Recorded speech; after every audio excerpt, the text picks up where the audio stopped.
Every time I think about the boat journey and how we were without food, without water, and the engine kept stalling on us because many boats and ships had passed us by and they didn't stop for us. We were out at sea, basically drifting into death because there was no clear direction and no land in sight. There were 82 of us on a boat that was really meant for about 10 people.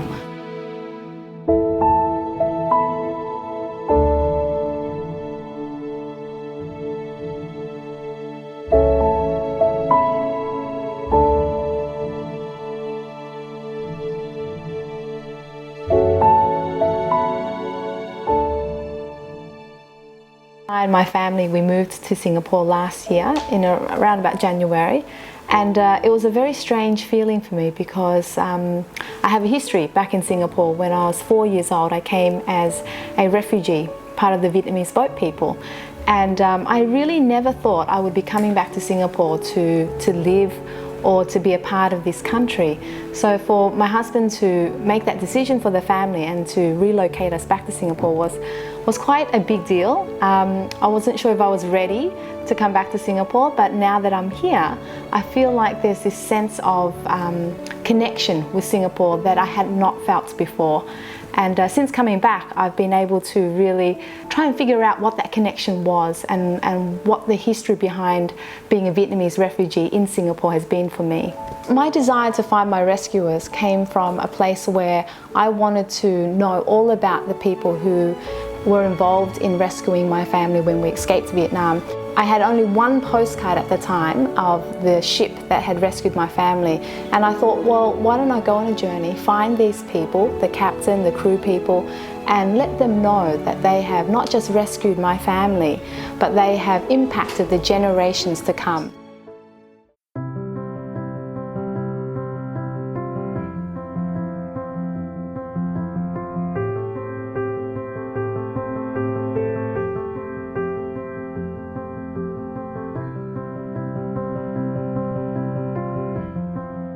I remember only one incident on the boat and the ship, and that was when my uncle put me on his back and I had to hold him really tightly as he climbed up the ladder. Yep. And I remember it being very cold and windy and how frightened I was as a little girl, and I thought I would fall off into the sea because I didn't really know what was happening, but I was told to hold on tight. And how weak my uncle was because we hadn't eaten for 5 days and 4 nights. And when I think about that, I can't help but feel like if your ship didn't come, we would have died. Mm-hmm. I would not have been alive, and my children would not have a future today.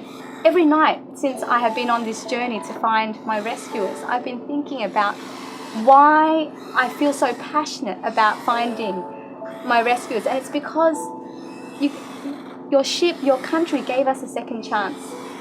82 people have a future now, and they have children and they have grandchildren because Norway, the Birch Taster, your whole crew paid it forward for us. Yep. I can't believe it. Singapore was the first country that accepted my family as boat refugees, and we were here for about 4 to 5 months. And that was a very significant time for my family to recuperate from being out at sea for 5 days and 4 nights. It was a time for my family to really gain strength, nutrition, have a safe place to live before we were resettled into Australia. When you see a small fishing boat like that in the middle of nowhere, like South China Sea, we could just have missed them in the dark or whatever.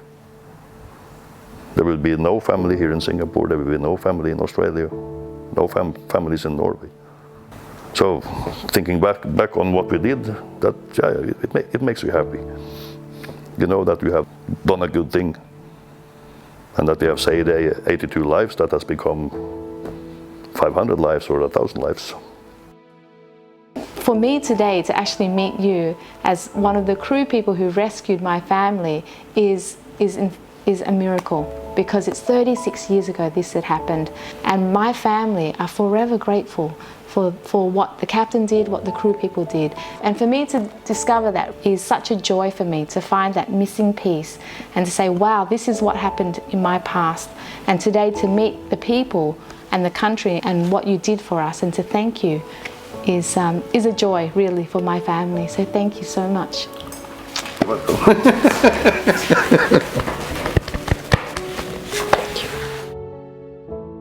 I have felt that I needed to show respect and honour to Singapore because Singapore took on my family and the Vietnamese refugees when we were without a home.